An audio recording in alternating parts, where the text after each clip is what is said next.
ভাই কি হইতাছে আমার সাথে আমি জানি না ভাই, এটা মানে ফোন রিভিউ করার স্বাদ মনে হয় আমার মিটে গেছে আর কি। এই কয়েকদিন আগে K80 Ultra এই ফোনটারে বললাম যে ওই বাজেটে বাংলাদেশের সবচেয়ে পাওয়ারফুল ফোন, 50,000 বা 51,000 টাকা দাম ছিল। আরেকটা ফোন মার্কেটে চলে আসছে, এটার নাম হচ্ছে iQ Z10 Turbo Plus। ভাই সেম প্রসেসর এই ফোনে 9400 প্লাস, সঙ্গে 8000 mAh এর ব্যাটারি। মানে এই ফোনটারে কোনোভাবে দেখে কি মনে হয় যে এর মধ্যে 8000 mAh এর ব্যাটারি আছে? দুনিয়া কোন দিকে যাইতেছে ভাই?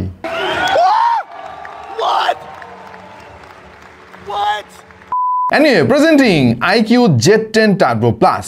এই মুহূর্তে পৃথিবীর অন্যতম সেরা chipset MediaTek Dimensity 9400 plus flagship processor, সেই সঙ্গে 8000 mAh এর ব্যাটারি, 90 ওয়াটের fast charging support, 1.5K AMOLED panel, সাথে 144 হার্টজের রিফ্রেশ রেট, রয়েছে dedicated Q2 gaming chipset. I mean almost সব ফ্ল্যাগশিপ ফিচার কিন্তু এই ফোনে রয়েছে, অথচ দাম মাত্র 47,000 টাকা। ভাই 12GB 256GB variant, base variant অবশ্যই এটা 47,000 টাকায় পাওয়া যাবে GNG-তে। ধন্যবাদ তাদেরকে আমাদের কাছে দুর্দান্ত এই ফোনটা পাঠিয়ে দেওয়ার জন্য। ভাই এই iQ রেডমি এরা আছে বলেই মূলত আমরা ফ্ল্যাগশিপ ফোনের স্বাদ কম টাকায় পাচ্ছি। হ্যাঁ, এখানে আমার একটু কথা আছে, অনেকে আমাদের আগের ভিডিওতে কমেন্ট করছেন Redmi K80 Ultra ফোনের কমেন্টে যে ভাই 50,000 টাকা আপনার কাছে কম মনে হয় না। কম মনে হয় না, বেসিক্যালি ভাই ফোনটা তো আপনার দেখতে হবে, তাই না? এই ফোনটা তো অনেক বেশি পাওয়ারফুল, অনেক বেশি এফিসিয়েন্ট। সো 50,000 টাকা সেই অর্থে কমই আপনি যদি মার্কেটের অন্যান্য দামি দামি ফোনের সঙ্গে কম্পেয়ার করেন। ধরেন Galaxy S25 Ultra বা OnePlus 13 বা iPhone 16 Pro Max, এই ফ্ল্যাগশিপ ফোনগুলোর সঙ্গে যদি আপনি তুলনা করে দেখেন, দেখবেন যে প্রায় সিমিলার পাওয়ার আর কি। ইভেন কোনো কোনো ক্ষেত্রে আরও অনেক বেশি পাওয়ারফুল, কিন্তু দাম 3 ভাগের 1 ভাগ। সো ওইটারে আমি কম দামি বলবো না কেন। আমাদের আজকের ভিডিওতে আমরা এই ফোনটার একদম চুলচেরা বিশ্লেষণ করব, সুতরাং একটু সময় নিয়ে দেখেন, অনেক কিছু শিখতে পারবেন, জানতে পারবেন। এই ফোনটা যদি নাও কেনেন আপনি, তাহলে অনেক কিছু শিখতে পারবেন ভাই, এই জন্য দেখার দরকার আছে। এই ফোনটা কেমন ফ্ল্যাগশিপ ফিল দিতে পারবে সেটা টেস্ট করতে গিয়ে আমরা বেশ অবাক হয়ে গিয়েছি, এবং এইটাই আপনাদের সঙ্গে শেয়ার করব। বাট শুরুতে এই ফোনের ডিজাইনটা নিয়ে একটু আলাপ করতে চাই। যেমন এই ফোনটা দেখতে কিন্তু বেশ প্রিমিয়ামই লাগে। অবশ্য iQর একটা সিগনেচার প্যাটার্ন রয়েছে ক্যামেরা বাম্পের, এই ফোনটাতেও আমরা ঠিক সেই রকম দেখতে পাচ্ছি। আমি অবশ্য একটু বোর্ড হয়ে গিয়েছি ভাই, একটু চেঞ্জ করা দরকার। মানে সব ফোনে একই রকম ক্যামেরা বাম্প। আর একটু খেয়াল করলে দেখবেন যে এখানে তারা 4টা ক্যামেরার যে ভাবটা ধরছে, এখানে কিন্তু 4টা লেন্স নাই ভাই, একটা ফ্ল্যাশ আর একটা কিচ্ছু না, হুদাই ওইখানে ASPH না কি জানি একটা লিখে রাখছে, কোনো দরকার ছিল না। আর একটু মিনিমালিস্টিক করা যেত। তবে ফোনটা সলিড ইউনিবডি ডিজাইনের। ফ্রেমটা অবশ্য আমি একটু মেটালের আশা করছিলাম, বাট তারা এখানে প্লাস্টিক ফ্রেমের দিয়েছে, যদিও তারা এখানে মেটাল ফ্রেমের একটা ভং ধরছে, ভালোই লাগতেছে দেখতে। এটা থিকনেস 8.16 মিলিমিটার এবং ওজন হচ্ছে 214 গ্রামের আশেপাশে। ফোনের ব্যাকপার্টটা কম্পোজিট ম্যাটেরিয়াল দিয়ে তৈরি করা হয়েছে, যে এর ফলে এটা বেশ হালকা এবং বেশ স্টার্ডি ফিল দেয়। তবে আমার পার্সোনাল অবজারভেশন হচ্ছে, মানে এই ফোনটা অনেক বেশি প্রিমিয়াম ফিল আপনাকে দেবে না আর কি। নর্মালি এই দামের অন্যান্য আরও অনেক ফোন দেখেছি যেটা দেখতে অনেক বেশি সুন্দর লাগে। যদি আপনি চিন্তা করেন OnePlus Nord 5, এই ফোনটা কিন্তু সেই লেভেলের প্রিমিয়াম একটা ভাইব দেয়। ওই ওয়াও ফ্যাক্টরটা আমি এখানে একটু মিস করছি, কিন্তু ভেতরে দিছে ভাই মানে পুরা বোমা। হাতে ধরে বেশ কমফোর্টেবল লাগে। পেছনে 2.5D কার্ভ ডিজাইন, এর ফলে শার্প এজ কিন্তু হাতে লাগে না। যথেষ্ট মিনিমাল ডিজাইন রাখার চেষ্টা করেছে এবং যেটা বেশ আকর্ষণীয় মনে হয়েছে আমার কাছে। এতে IP65 এর রেটিং রয়েছে, মানে হালকা পানির ঝাপটা বা ধুলোবালি থেকে ফোনটা নিরাপদ থাকবে। দেখেন, ডিজাইন হচ্ছে একটা সাবজেক্টিভ ব্যাপার, মানে এই ডিজাইনটা কারো কারো কাছে অনেক ভালো লাগতে পারে।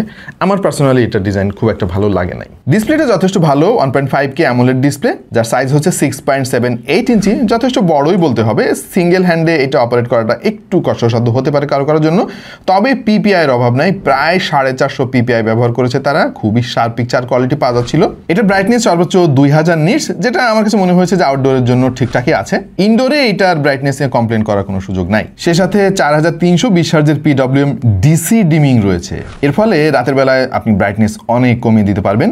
144 হার্টজের যে রিফ্রেশ রেট ভাই, এটা আজকাল একটা স্ট্যান্ডার্ড হয়ে যাচ্ছে। কোনো একটা সময় 60 হার্টজ স্ট্যান্ডার্ড ছিল, ধীরে ধীরে আমরা 90 হার্টজ দেখলাম, 120 হার্টজও দেখেছি, আজকাল 144 হার্টজ। যদিও এই ব্যাপারে আমার একটু অবজারভেশন আছে ভাই, বেশিরভাগ অ্যাপ কিন্তু এই 144 হার্টজটা সাপোর্টই করে না। সো এই হায়ার রিফ্রেশ রেটের সুবিধা কিন্তু আমরা পাচ্ছি না। বাট যেহেতু এটা স্ট্যান্ডার্ড হচ্ছে, ধীরে ধীরে কিন্তু সব অ্যাপ 144 হার্জ সাপোর্ট করবে, অন্তত আমরা আশা তো করতে পারি সেটা। বাই দ্য ওয়ে এই ডিসপ্লেতে কিন্তু প্রায় 1 বিলিয়ন কালার সাপোর্ট করে, আবার HDR সাপোর্টও রয়েছে।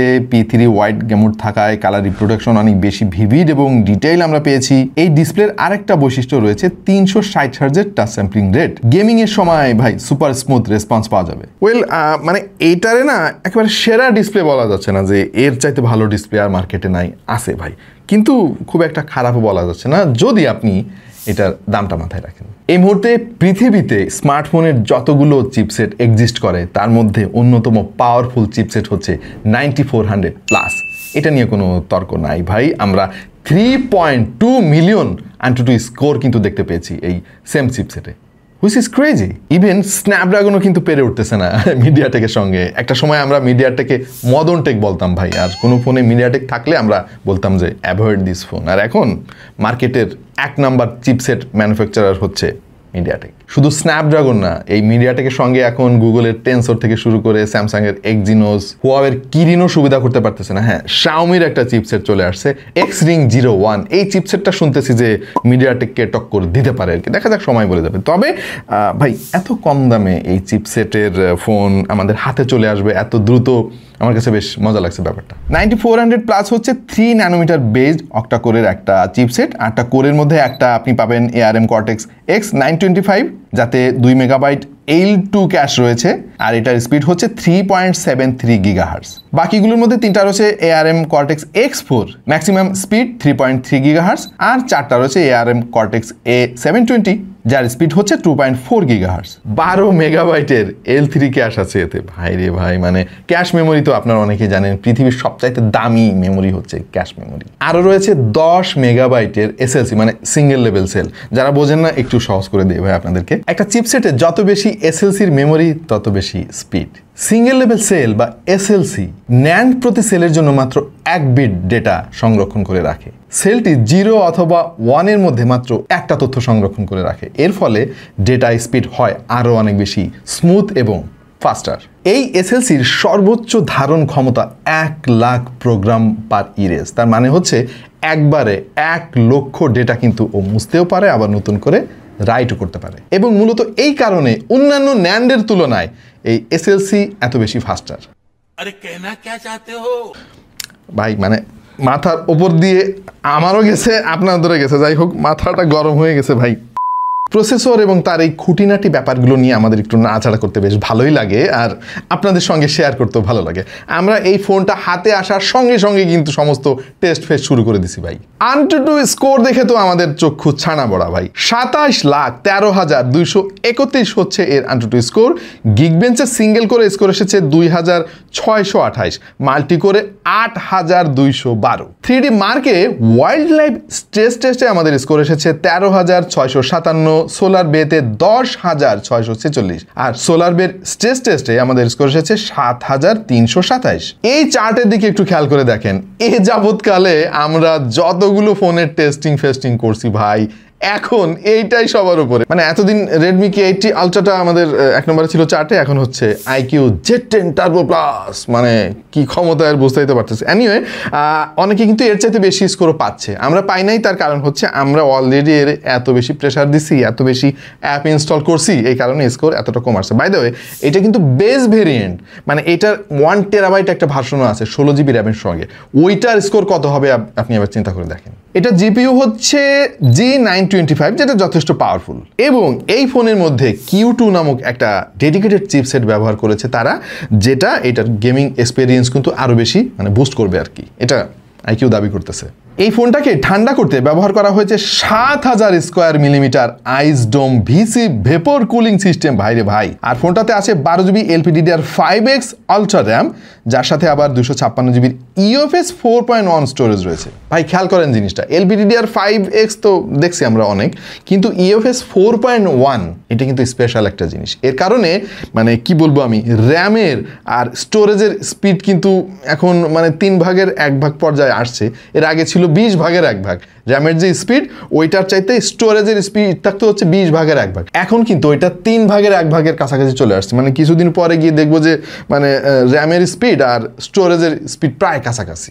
যখন র্যামের স্পিড এবং স্টোরেজের স্পিড কাছাকাছি থাকে তখন কিন্তু আমরা ওই যে মেমোরি ফিউশন বলে না, র্যাম বাড়ায় নেয় যে ভুগিঝুগি কথাবার্তা অন্য ফোন কোম্পানিগুলো বলে, ওই কাজটা তখন কিন্তু আরও কার্যকরভাবে করা সম্ভব। ভাই এইটার পারফরমেন্স নিয়ে আসলে কথা বলে সময় নষ্ট মনে হয় করা ঠিক হবে না। আপনারা অলরেডি বুঝে গেছেন পৃথিবীর অন্যতম পাওয়ারফুল একটা চিপসেট, জিপিইউটাও ভালো, ইউএফএস ভেরিয়েন্টও 4.1, মানে আমাদের টেস্টিংয়ে মনে হলো যেন ফোনটা দৌড়াচ্ছে পুরা। আমার মনে হয় না যে এই ফোনটা ব্যবহার করলে আপনি ল্যাগ বা হিকাপের দেখা পাবেন। আমরা অন্তত পাই নাই, হয়তো লং রানে কোথাও না কোথাও একটু ল্যাগ করতে পারে। যেহেতু এটা চাইনিজ রমের একটা ফোন, সুতরাং ওএস হিসাবে পাবেন অরিজিন ওএস 5।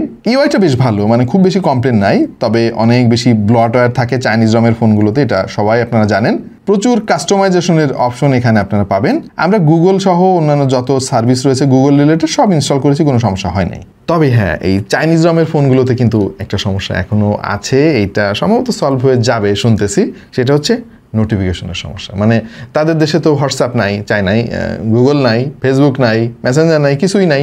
সো আমাদের দেশে এই ধরনের ফোন ব্যবহার করতে গেলে দেখবেন যে হোয়াটসঅ্যাপের নোটিফিকেশন সময় মতো আসে না, ফোন করলে একটু পরে রিং হয় আর কি, টুকটাক এই প্রবলেমটা এখানেও আছে। আর out of the box android 15 আছে এতে, তবে 16 আশা করছি খুব দ্রুত চলে আসবে। এই ফোনের অন্যতম আকর্ষণ হচ্ছে এর বিশাল সাইজের ব্যাটারি, 8000 mAh। এটা কিন্তু এখন স্ট্যান্ডার্ড হয়ে গিয়েছে ভাই, মানে সামনে 10,000 mAh ইজিলি আসবে সেটা বোঝাই যাচ্ছে। মানে এই 2025 কিন্তু আমরা দেখতে পাচ্ছি যে এই ব্যাটারি ক্যাপাসিটি নিয়ে প্রত্যেকটা ফোন কোম্পানির মধ্যে একটা যুদ্ধ শুরু হয়ে গেছে, শুধুমাত্র স্যামসাং বাদে। আর এতে ব্যবহার করা হয়েছে 3rd generation silicon anode material, যা এই ব্যাটারিকে করেছে খুবই পাতলা এবং লাইট ওয়েট। এটার নাম দিয়েছে তারা ব্লু ওশান। একবার চার্জ দিলে লাইট টু মিডিয়াম ইউজ কেসে আপনি 2 দিন পার করে দিতে পারবেন ইজিলি। তবে আপনি যদি হেভি ইউজারও হন, মানে হেভি গেমারও হন, আমার মনে হয় না যে একদিনে এই ফোনের চার্জ আপনি শেষ করতে পারবেন।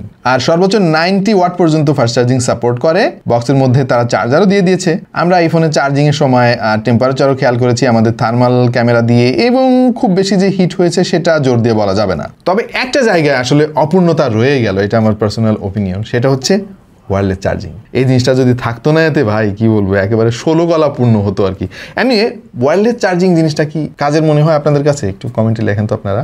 এনিওয়ে, ফ্ল্যাগশিপ কিলার বা এই টাইপের যত ফোন আছে আমরা সবসময় খেয়াল করে দেখেছি ক্যামেরাতে গিয়ে বেশ অবহেলা করে তারা। এখানেও অবহেলা আছে কয়েকটা জায়গায়, সেটা নিয়ে আলাপ করবো। বাট ওভারঅল এইটার ক্যামেরার পারফরমেন্স কিন্তু আমাদের কাছে বেশ ভালোই লাগলো। তারা বেসিক্যালি ডুয়াল ক্যামেরা সেটা ব্যবহার করেছে। একটা হচ্ছে 50 মেগাপিক্সেলের মেইন সেন্সর, যেটা সোনির তৈরি, আর 8 মেগাপিক্সেলের একটা আলট্রা ওয়াইড শুটার আছে। কোনো টেলিফটো লেন্স নাই, যেটা থাকলে অবশ্যই অনেক ভালো হতো। 20x পর্যন্ত ডিজিটাল জুম আপনি করতে পারবেন, তবে কোয়ালিটি যে অনেক ভালো সেটা জোর দিয়ে বলা যাবে না। আর ওভারঅল দাম বিবেচনায় এই ফোনের পিকচার কোয়ালিটি কিন্তু আমাদের কাছে যথেষ্ট ভালো লেগেছে। আমরা বিভিন্ন লাইটিং কন্ডিশনে এই ফোন দিয়ে ছবি তুলেছি, এবং যেমনটা দেখতে পাচ্ছেন স্যাম্পল পিকচারে কালারগুলো একটু বুস্ট করে, তবে প্রচুর ডিটেল ধরে রাখতে পারে। ডাইনামিক রেঞ্জ কিন্তু দাম বিবেচনা আমি বলবো একদম ফ্ল্যাগশিপ গ্রেডের তারা দেওয়ার চেষ্টা করেছে। Skin tone close two natural, portrait ফটোগ্রাফিতে বেশ ভালোভাবে সাবজেক্ট সেপারেট করতে পারে। হ্যাঁ, কিছু কিছু সময় একটু স্ট্রাগল করে। সব থেকে ভালো লেগেছে এই ফোনের এক্সপোজার কন্ট্রোল। আমাদের কম্পাউন্ডের এই বিল্ডিং এর ছবিটা খেয়াল করে দেখেন, মাঝখানে একটা 4তলা মসজিদ আর আশেপাশে 14 তলা বিল্ডিং দেখতে পাচ্ছেন। এটা কিন্তু খুবই কমপ্লিকেটেড একটা লাইটিং কন্ডিশন। কোনো কোনো জায়গায় রোদ এসে পড়েছে, আবার আকাশটা ঝলমলে। এইরকম কমপ্লিকেটেড সিচুয়েশনও কিন্তু খুব চমৎকারভাবে আলোগুলো কন্ট্রোল করেছে এর ক্যামেরা, হুইচ ইজ অ্যামেজিং। সাদা রঙের নাম না জানা এই ফুলের ছবিটা একটু খেয়াল করে দেখেন, মনে হচ্ছে দামি কোনো ক্যামেরা দিয়ে তোলা। প্রচুর ডিটেল রয়েছে এখানে, যেটা জুম করলে আপনি দেখতে পাবেন। ভিডিও করতে পারবেন সর্বোচ্চ 4K 60 fps। লেন্সে OIS রয়েছে, সঙ্গে EIS মিলে এটার যে স্ট্যাবিলিটি যথেষ্ট ভালো, তবে মাঝে মাঝে একটু মাইক্রো স্টাটার আপনি দেখতে পাবেন, যেটা হওয়ারই কথা। সেলফি ফটোগ্রাফির ক্ষেত্রেও কিন্তু একই কথা বলা যায়। আমি বেশ কিছু ছবি তুলেছি, খেয়াল করে দেখেন প্রচুর ডিটেল রয়েছে, এবং মনে হয় না যে এত কম দামে একটা ফোন দিয়ে তোলা। সো এটার ক্যামেরাতে কিন্তু আমরা সন্তুষ্ট। বাজেট রেঞ্জ হলে আমাদের মধ্যে একটা টেনশন থাকে যে মনে হয় ক্যামেরাতে অনেক কম্প্রোমাইজ করছে, বাট তারা করে নাই লাকিলি। এবং হ্যাঁ, একটা লেন্স যদি তারা দিত টেলিফটো লেন্স, তাহলে পোর্ট্রেট ফটোগ্রাফি আরও অনেক সুন্দর হতো। এই সিমিলার প্রাইস রেঞ্জে আমরা যদি রেডমি K80 সঙ্গে একটু তুলনা করি, তাহলে ওই ফোনে কিন্তু ক্যামেরা একেবারে ডিজাস্টার করে দিছে আর কি, যেটা আমরা আমাদের ভিডিওতেও বলেছি। বাট IQ কিন্তু এখানে তারা তাদের স্ট্যান্ডার্ডটা ধরে রেখেছে। ভাই স্পিকার অনেক লাউড, হ্যাঁ, এবং ডুয়াল স্টেরিও স্পিকার আছে, ডেডিকেটেড গ্রিলও আছে বাদিকে। রেশিও আমার কাছে বাদিকে একটু কম মনে হলো, ডান দিকেই বেশি। তারপরে আমি বলবো যে এটা 45/55 হওয়ার একটা চান্স আছে। আমরা মেজার করেও দেখেছি, খেয়াল করে দেখেন আমাদের ডানে এবং বায়ের যে রেশিও ওইটা কিন্তু স্লাইটলি এদিক সেদিক দেখাচ্ছে। এবং ফোনের স্পিকারে গান শুনলে যেরকম টাইনি একটা ফিল আসে, এটাতে কিন্তু ওই রকম নাই, বেশ লাউডলি ও সাউন্ড ডেলিভার করতে পারছে এবং বেজ যথেষ্ট আছে, মানে ফোন হিসাবে বলা যায় যে দিস ইজ ইমপ্রেসিভ। আর এতে হাই রেজ অডিও সাপোর্ট করে, যেমন LDAC, HSDC 5.0, aptX, HD ইত্যাদি ইত্যাদি। 3.5 মিলিমিটার জ্যাকের জন্য কোনো পোর্ট নাই, টাইপ সি দিয়ে আপনাকে শুনতে হবে অথবা TWS। আমরা বেশ কিছু TWS দিয়ে এটা সাউন্ড কোয়ালিটি ট্রাই করেছি। হাই রেজ অডিও আছে এরকম TWS ইদানিং পপুলার হচ্ছে মেলোবার্ডস প্রো, আর পাশাপাশি সাউন্ডপিটস T3 Pro, সোনির 1000 XM4 দিয়েও আমরা ট্রাই করেছি। এইটার ওয়্যারলেস অডিও আউটপুট নিয়ে খুব বেশি কমপ্লেন নাই। Wi-Fi 7 ভাই, এটা খুবই এক্সাইটিং একটা ব্যাপার। Wi-Fi 7 সম্পর্কে যারা জানেন তারা বুঝে গেছেন যে আমি কি বোঝাইতে চাইতেছি ভাই। মানে ভয়ানক রকমের স্পিড সম্ভব যদি আপনার বাসায় Wi-Fi 7 এর রাউটার থাকে। Wi-Fi 5 এর রাউটার থাকলে কোনো লাভ নাই। এনিওয়ে, এত কম দামি একটা ফোনে এরকম প্রিমিয়াম ফিচার বেশ আশ্চর্যই লাগছে আমার কাছে। ব্লুটুথ 5.4 আছে এতে এবং IR ব্লাস্টারও কিন্তু রয়েছে। এবং এই ফোনের যে হ্যাপটিক ফিডব্যাক সেটা কিন্তু খুবই চমৎকার। আমরা এর টর্চ লাইটের ব্রাইটনেসও ট্রাই করে দেখেছি, যথেষ্ট ব্রাইট মনে হলো আমাদের কাছে। একটা জায়গায় একটু কম্প্রোমাইজ করেছে এই ফোনটা, যদি আমি Redmi K80 সঙ্গে তুলনা করি, আর সেটা হচ্ছে যে ফিঙ্গারপ্রিন্ট সেন্সর তারা ব্যবহার করেছে অপটিক্যাল, যেটা রেডমিতে ছিল ultrasonic, which was crazy in this budget. অপটিক্যালও খুব একটা খারাপ না, এটার একটা সুবিধাও আছে, স্ক্রিন প্রোটেক্টর লাগালে ঠিকঠাক মতো কাজ করে, যেটা আলট্রাসনিকে একটু ঝামেলা হয়। আমাদের টেস্টিংয়ে যথেষ্ট ফাস্ট এবং অ্যাকুরেট ছিল, কমপ্লেন করার তেমন কোনো সুযোগ নেই। যেটুকু ডিলে আপনারা দেখতে পাচ্ছেন এই মুহূর্তে, ওইটা বেসিক্যালি অ্যানিমেশন ডিলে। আমরা বেশ কিছু গেম ট্রাই করেছি, যেমন PUBG, call of duty, asphalt 9 তো অবশ্যই খেলবো ভাই, আমাদের ফেভারিট গেম। পাবজিতে হাই রিফ্রেশ রেট দিয়ে আমরা গেমিং করেছি এবং কোনো রকম ল্যাগ বা হিকআপ ছাড়া। অধিকাংশ গেমই কিন্তু ফ্লুয়েন্টলি চলেছে। হ্যাঁ, সব গেমেই এখন হায়ার সেটিংসে আপনি খেলতে পারবেন না, সময়ের সঙ্গে সঙ্গে আপনাকে একটু ওয়েট করতে হবে আপডেটের জন্য। বাট এখনো পর্যন্ত আমাদের যে অভিজ্ঞতা যথেষ্ট ইমপ্রেসিভ ছিল। আচ্ছা, এই ফোনটা তাহলে কাদের জন্য ভাই? যারা পারফরমেন্স ছাড়া অন্য কিছু বুঝেন না, তাদের জন্য এই ফোনটা ইজিলি রিকমেন্ড করা যেতে পারে। হ্যাঁ, আছে অনেক ড্রব্যাক, তবে বলতে পারতেছি না খুব জোর দিয়ে। তার কারণ হচ্ছে ফোনের দাম মাত্র 47,000 টাকা, 256 GB ভেরিয়েন্টের। অনেক কথা বলা যেত, কিন্তু দামটাই আমাকে আসলে আটকে দিচ্ছে। তবে তারা চেষ্টা করেছে সব দিক দিয়ে ব্যালেন্স করার জন্য, যেমন ভালো ছবি দিচ্ছে, ব্যাটারি ব্যাকআপ হিউজ দিচ্ছে, পৃথিবীর শ্রেষ্ঠ পাওয়ারফুল একটা চিপসেট দিচ্ছে, ভালো জিপিইউ ইউজ করছে তারা, ভালো একটা ডিসপ্লে দিছে। আর কি চান আপনি? সো যারা একটা ফোন চান যেটাতে পিওর পারফরমেন্স পাওয়া যাবে, সঙ্গে ভালো ক্যামেরাও পাওয়া যাবে, আই থিঙ্ক তাদের জন্য মার্কেটে এই মুহূর্তে যতগুলো অপশন রয়েছে তার মধ্যে অন্যতম সেরা অপশন হচ্ছে iQ Z10 Turbo Plus। তবে সমালোচনা যদি করতেই হয়, কিছু জিনিস আছে আমরা একটু নোট করে রেখেছি। প্রথমত, ক্যামেরা ভালো, এ ব্যাপারে কোনো সন্দেহ নাই। তবে এর যে আলট্রা ওয়াইড সেন্সর না, ওইটার পারফরমেন্স অতটা ভালো আমাদের কাছে মনে হয় নাই। আর এতে কোনো টেলিফোটো লেন্স নাই এবং ফোনটা একটু বাল্কি মনে হয়েছে আমাদের কাছে। প্রিমিয়ামনেসের একটু মানে ঘাটতি আছে এখানে। আর ফ্রেমটা তারা প্লাস্টিকের দিয়েছে। 3.5 মিলিমিটার হেডফোন জ্যাক নাই, এটা অবশ্য এখন আর নেগেটিভ না অনেকের মতে। তবে প্রচুর ব্লোয়াটওয়্যার আছে। চাইনিজ রমের একটা ফোন, যাদের চাইনিজ রমে একটু অসুবিধা হয় তাদের জন্য হয়তো এটা একটু ড্রব্যাক হতে পারে। বাট বেশিরভাগ ফোন এনথুসিয়াস্টরা বলে যে গ্লোবাল রমের চাইতে চাইনিজ রমের পারফরমেন্স কিন্তু বেটার। আমরা এর আগে বহু প্রমাণ পেয়েছি। কিছু জিনিস যদি আপনি একটু কম্প্রোমাইজ করে নিতে পারেন, তাহলে iQ Z10 Turbo Plus ফোনটাকে বিট করার মতো ফোন দাম এবং পারফরমেন্সের দিক দিয়ে খুব কম আছে ভাই। সো খুব বেশি বড় করব না, অলরেডি তো অনেক বড় হয়ে গেছে না আমাদের ভিডিও, আর বেশি বড় করব না। ধন্যবাদ আমাদের আজকের স্পন্সর GNG-কে। তাদের কাছে এই ফোনটা পাওয়া যাচ্ছে এই মুহূর্তে, কতদিন পাওয়া যাবে জানি না। 12 GB র্যাম এবং 256 GB ভেরিয়েন্ট, 47,000 টাকায়। GNG সম্পর্কিত সকল তথ্য আমি ডিসক্রিপশনে দিয়ে দিচ্ছি, গো চেক ইট আউট। আপনার কাছে কি মনে হয় iQ Z10 Turbo Plus এই ফোনের কোন দিকে ঘাটতি রয়েছে, বা আপনাকে কতটুকু খুশি করতে পারলো একটু কমেন্টে আমাদেরকে জানিয়ে দিন। আপাতত এই পর্যন্তই, দেখা হয়ে যাবে অন্য কোনো ভিডিওতে ভিন্ন কোনো বিষয় নিয়ে। সেই পর্যন্ত সবাই ভালো থাকুন, সুস্থ থাকুন আর দেখতে থাকুন টেক টু দ্য পয়েন্ট।